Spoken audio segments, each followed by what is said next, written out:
सिवान में गरजे सीएम योगी। शहाबुद्दीन के बेटे ओसामा पर बोले, जैसा नाम वैसा काम। उत्तर प्रदेश के मुख्यमंत्री योगी आदित्यनाथ ने बुधवार को बिहार के रघुनाथपुर में चुनावी रैली को संबोधित किया। ये विधानसभा क्षेत्र शहाबुद्दीन के गढ़ कहे जाने वाले सिवान जिले के अंतर्गत आता है। सीएम योगी ने यहां से शहाबुद्दीन के बेटे ओसामा और आरजेडी पर निशाना साधा। उन्होंने कहा कि आरजेडी ने यहां से जो प्रत्याशी दिया है वो अपने खानदानी आपराधिक पृष्ठभूमि के लिए पूरे देश में कुख्यात रहा है। नाम भी देखिए, जैसा नाम वैसा काम। जनसभा को संबोधित करते हुए सीएम योगी ने कहा कि बिहार की धरती हम सब के लिए ज्ञान, क्रांति और शांति की धरती है। इस धरती ने नालंदा यूनिवर्सिटी दिया, जिस धरती ने चाणक्य दिया हो, डॉक्टर राजेंद्र प्रसाद दिया हो, कर्पूरी ठाकुर दिया हो। वे कौन लोग थे जिन्होंने इस गौरवशाली धरा को नौजवानों के सामने पहचान का संकट खड़ा किया। ये चुनाव उन्हीं लोगों के खिलाफ एक लड़ाई है। सीएम योगी ने कहा कि पिछले 20 सालों में एनडीए की सरकार ने पीएम मोदी के मार्गदर्शन में कई उपलब्धियां हासिल की है। ये नया बिहार है, जो बिहार अपने गौरवशाली अतीत के लिए जाना जाता था। उसे गौरवशाली अतीत के साथ वर्तमान बिहार को जोड़ने की यात्रा को एनडीए सरकार आगे बढ़ाने का काम कर रही है। सीएम योगी ने कहा कि अब मैं यहां आया तो मुझे हैरानी हुई। मैंने देखा कि आरजेडी ने यहां से जो प्रत्याशी दिया है वो अपने खानदानी आपराधिक पृष्ठभूमि के लिए पूरे देश में कुख्यात रहा है। नाम भी देखिए, जैसा नाम वैसा काम। बिहार में माफिया राज को पुनर्जीवित करने के लिए सक्रिय ताकतों को जड़ से खत्म कर देंगे। डबल इंजन सरकार की सहायता से बिहार की महिलाएं सशक्त हो रही हैं। एनडीए के सहयोगियों ने बिहार में जंगल राज की वापसी को रोकने का फैसला किया। बिहार में डबल इंजन सरकार अराजकता फैलाने वाली को कतई बर्दाश्त नहीं करती। आरजेडी बिहार में देवी सीता के मंदिर के निर्माण का विरोध कर रही है। सिवान जिले में मुस्लिम वोटर्स की संख्या ठीक ठाक है। 2011 की जनगणना के मुताबिक यहां पर 18% से अधिक मुस्लिम आबादी रहती है। जिले में 8 विधानसभा सीटें हैं। यहां पर 2020 के चुनाव में एनडीए का प्रदर्शन बहुत खराब था। तब एनडीए के खाते में 2 सीटें गई थी, जबकि 6 सीटों पर महागठबंधन ने कब्जा जमाया था। इन 8 में से दुरौधा और गोरियाकोठी सीट ही ऐसी है जहां पर बीजेपी को जीत मिली थी, जबकि 3 सीटों पर आरजेडी, 2 सीटों पर सीपीआईएमएल और 1 पर कांग्रेस को जीत मिली थी। रघुनाथपुर सीट आरजेडी के खाते में गई थी। इस बार आरजेडी ने यहां से 2 बार के विधायक हरिशंकर यादव का टिकट काटकर ओसामा को मैदान में उतारा है। बाबा महेंद्र नाथ, आप भारत रत्न डॉक्टर राजेंद्र प्रसाद जी के ई गौरवशाली धरती पर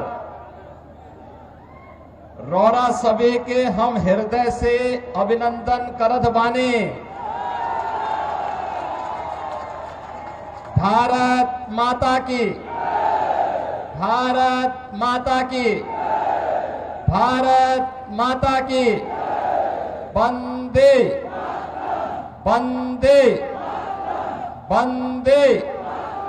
नमः पार्वती पतये हर हर।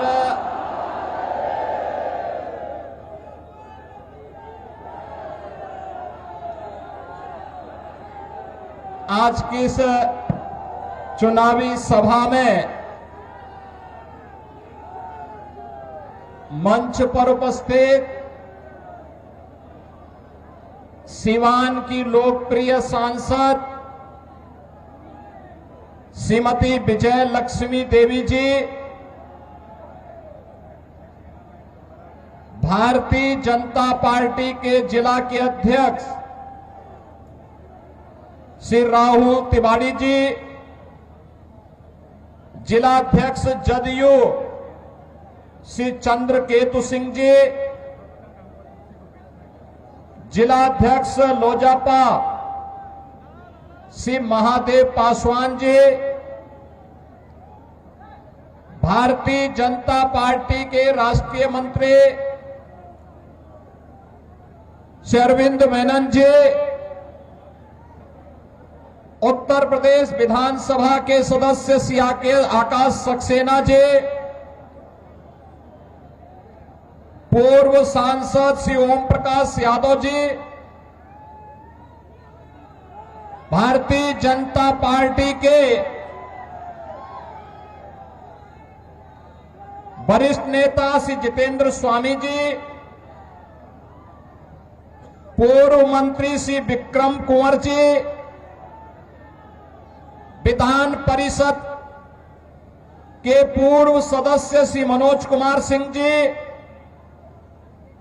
पूर्व विधायक रमेश सिंह कुशवाहा जी, अजय सिंह जी, अनिता कुशवाहा जी, संगीता यादव जी और भारी संख्या में रघुनाथपुर और दरौली विधानसभा क्षेत्र से जुड़े हुए सभी मेरे उपस्थित बहनों और भाइयों, मैं सबसे पहले इस पावन धरा को कोटि कोटि नमन करते हुए आप सभी का मैं अभिनंदन करता हूं। बहनों और भाइयों, मैं जैसे इस धरती पर आया हूं, इंद्रदेव की बड़ी कृपा होने लग गई और बहुत ऐसे लग रहा है जैसे इंद्र भगवान भी पुष्पों की वर्षा करके सिवान जनपद की सभी सीटों को एनडीए को जिताने के लिए अपना आशीर्वाद बरसा रहे हैं। बहनों और भाइयों, जब मैं बिहार में आता हूं तो मुझे बिहार की गौरवशाली परंपरा का स्मरण हो आता है। बिहार की धरती हम सबके लिए ज्ञान की धरती है, भक्ति की धरती है, शक्ति की धरती है, शांति और क्रांति की धरती है। जिस धरती ने उत्तर प्रदेश की धरती से आने वाले महात्मा बुद्ध को ज्ञान प्रदान किया हो, जिस धरा ने भारत के गौरवशाली इतिहास में एक नया अध्याय जोड़ते हुए नालंदा विश्वविद्यालय दिया हो, जिस धरती ने महावीर भगवान महावीर जैन को जन्म दिया हो, जिस धरा ने चाणक्य दिया हो, जिस धरती ने डॉक्टर राजेंद्र प्रसाद, श्री जयप्रकाश नारायण, बाबू जगजीवन राम और कर्पूरी ठाकुर जैसी विभूतियों को जन्म दिया हो, वे कौन लोग थे? इस गौरवशाली धरा को के सामने, यहां के नौजवानों के सामने उन्होंने पहचान का संकट खड़ा किया। बहनों और भाइयों, ये चुनाव उन्हीं लोगों के खिलाफ एक लड़ाई है, वर्तमान पीढ़ी को बताने की एक लड़ाई कि पिछले 20 वर्ष में एनडीए की नीतीश कुमार जी के नेतृत्व की सरकार ने प्रधानमंत्री मोदी जी के मार्गदर्शन में जो उपलब्धियां हासिल की है, ये नया बिहार है। जो बिहार अपने गौरवशाली अतीत के लिए जाना जाता है, उसी गौरवशाली अतीत के साथ बिहार को, वर्तमान बिहार को जोड़ने की इस यात्रा जो 2005 के पहले धूमिल हो चुकी थी, पहचान के संकट के दौर से गुजर रही थी, उसी बिहार को पुनः उसकी प्रतिष्ठा दिलाने के लिए डबल इंजन की सरकार वर्तमान में कार्य कर रही है। बहनों और भाइयों, मुझे आश्चर्य हुआ जब मैं रघुनाथपुर में आया और रघुनाथपुर में आकर के मैंने देखा कि आरजेडी ने यहां से जो प्रत्याशी दिया है वो अपनी खानदानी आपराधिक पृष्ठभूमि के लिए इस पूरे क्षेत्र नहीं देश और दुनिया में कुख्यात रहा है। नाम भी देखो ना, जैसा नाम वैसा काम, जैसा नाम वैसा काम। और बहनों और भाइयों, इसीलिए तो मैं कहता हूं, हमने यूपी के अंदर एक बात कही कि भाई देखो, अपराध और अपराधियों के प्रति जीरो टॉलरेंस, और जीरो टॉलरेंस के तहत आज आप देख रहे होंगे आरजेडी और उनके लोग आज भी अयोध्या में श्री राम जन्मभूमि पर भगवान राम के मंदिर का विरोध कर रहे हैं। सीतामढ़ी और उसके आसपास के क्षेत्र में मां जानकी के भव्य मंदिर के निर्माण और कॉरिडोर के विकास के लिए किए जाने वाले कार्य का विरोध कर रहे हैं। ये आरजेडी के लोगों को बताना चाहिए, अयोध्या में श्री राम जन्मभूमि पर भव्य राम मंदिर का निर्माण होने के पहले उत्तर प्रदेश की डबल इंजन की सरकार ने प्रधानमंत्री मोदी जी के नेतृत्व में अयोध्या में राजर्षि दशरथ जी के नाम पर मेडिकल कॉलेज का निर्माण पहले किया, महर्षि वाल्मीकि के नाम पर इंटरनेशनल एयरपोर्ट का निर्माण किया, और फिर 500 वर्षों के कलंक को मिटाते हुए भगवान राम के भव्य मंदिर के निर्माण का मार्ग भी प्रशस्त किया। बहनों और भाइयों, मैं पूछना चाहता हूं, आरजेडी ने राम मंदिर के रथ को रोकने का पाप किया था, आरजेडी ने पाप किया था। कांग्रेस कहती थी कि राम तो हुए ही नहीं, इनका पार्टनर समाजवादी पार्टी उत्तर प्रदेश में राम भक्तों पर गोलियां चलाती है,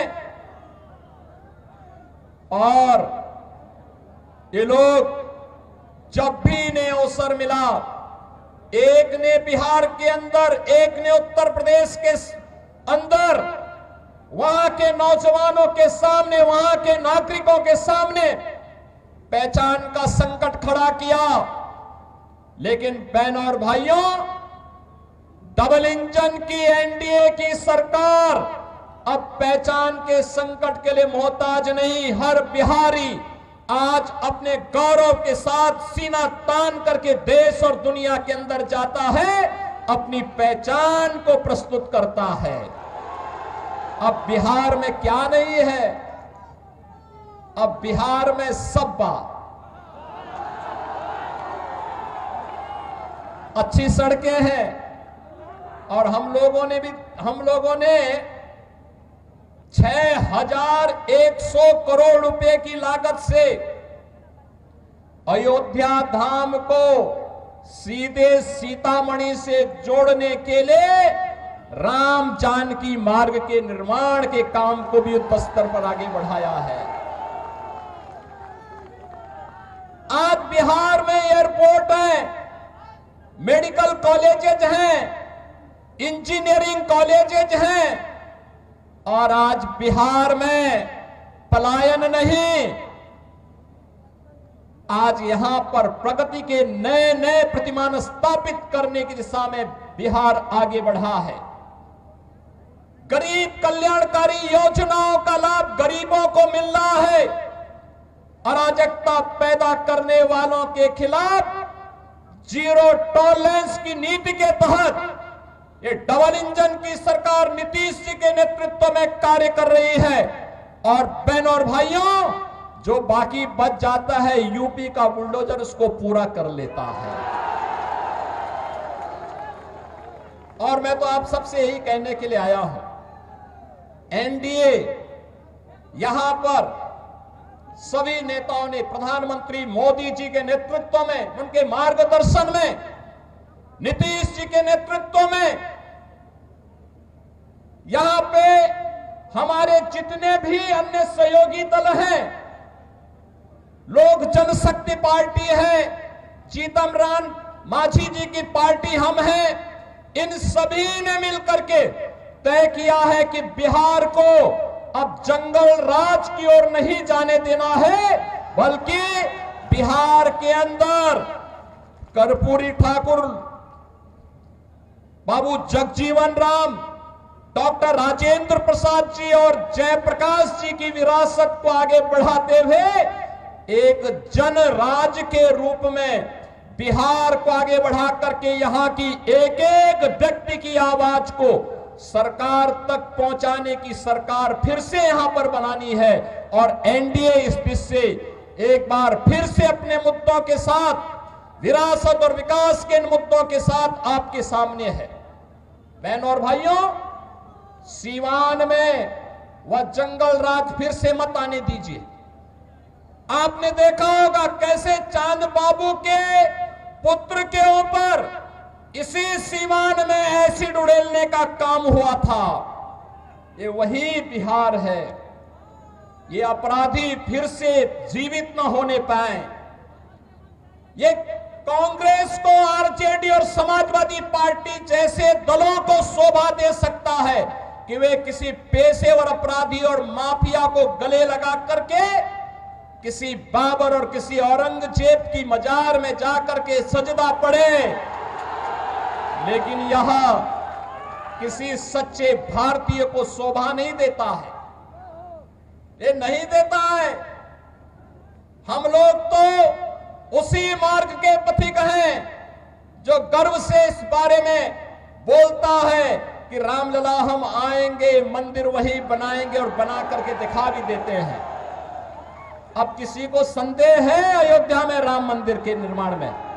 किसी को संदेह है? लेकिन ये लोग प्रश्न उठाते थे, कहते थे कैसे होगा।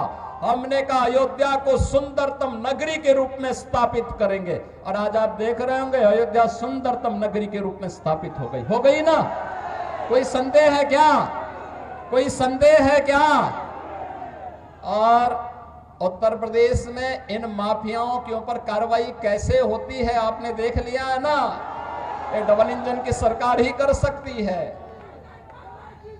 एनडीए की डबल इंजन की सरकार ही ये करेगी। इनकी प्रॉपर्टी को भी जब्त कर दिया जाता है। गरीबों के लिए आवास बनाए जाते हैं, गरीबों के लिए भी आवास बनाए जाते हैं, और मैं स्वयं जाकर के उन गरीबों को वहां पर मकान की चाबी भी दे देता हूं। बहनों और भाइयों, पहली बार आपने देखा होगा देश के अंदर गरीब को उसका सही हक मिला है। हर गरीब को राशन की सुविधा, हर गरीब के पास उज्ज्वला योजना का कनेक्शन, हर गरीब के पास शौचालय की व्यवस्था, हर गरीब के पास 5 लाख रुपए की आयुष्मान भारत की सुविधा। और बिहार में तो डबल इंजन की सरकार ने एक भी और भी कुछ काम किए। हर माता के खाते में अभी नगद धनराशि देकर के उन्हें स्वावलंबन के पथ पर अग्रसर करने का एक नया कार्य और प्रारंभ हो गया है। आप मुझे बताओ, ये मोदी जी के मार्गदर्शन में और नीतीश जी के नेतृत्व में बिहार के अंदर आज ये सभी कार्य युद्ध स्तर पर आगे बढ़ रहे हैं। ये कार्य हो रहे हैं। ये कार्य तभी होते हैं जब नारा होता है सबका साथ और सबके विकास का। और इससे पहले 2005 के पहले क्या होता था? सबका साथ लेकिन परिवार का विकास, एक परिवार का विकास होता था। अब उस परिवार के विकास को भी पीछे छोड़ करके फिर से ये लोग दोहराना चाहते हैं कि सबका साथ तो हो लेकिन माफिया का विकास हो। फिर से माफिया को पनपाने का कार्य हो रहा है। बहनों और भाइयों, माफिया को पनपने नहीं देना है। माफिया को पनपने नहीं देना है। दुनिया के अंदर से कम्युनिज्म समाप्त हो गया है और देश के यशस्वी गृह मंत्री अमित शाह जी ने घोषणा की है कि मार्च 2026 तक भारत से नक्सलवाद और माओवाद पूरी तरह समाप्त हो जाएगा। तो याद करना, नक्सलवाद और माओवाद को समाप्त करने के लिए डबल इंजन की सरकार चाहिए। हमें ये माले नहीं, वहां पर वह सीट लोक जनशक्ति पार्टी को चाहिए, एनडीए को चाहिए। और इसी प्रकार से रघुनाथपुर सीट ये जेडीयू एनडीए को चाहिए। इसके लिए आज आप सबसे अपील करने के लिए मैं आया हूं आपसे, बहनों और भाइयों, हमें अपराधी नहीं, हमें माफिया नहीं, हमें गांव, गरीब, किसान, नौजवान, महिलाओं और विकास के कार्यों को प्रभावी ढंग से आगे बढ़ाने वाला जनप्रतिनिधि चाहिए। आपके सुख दुख में सहभागी बनने वाला जनप्रतिनिधि चाहिए। गरीबों के साथ खड़ा होने वाला जनप्रतिनिधि चाहिए। अत्याचार और शोषण कराने वाला नहीं, पर्व और त्योहारों के समय दंगा कराने वाला नहीं,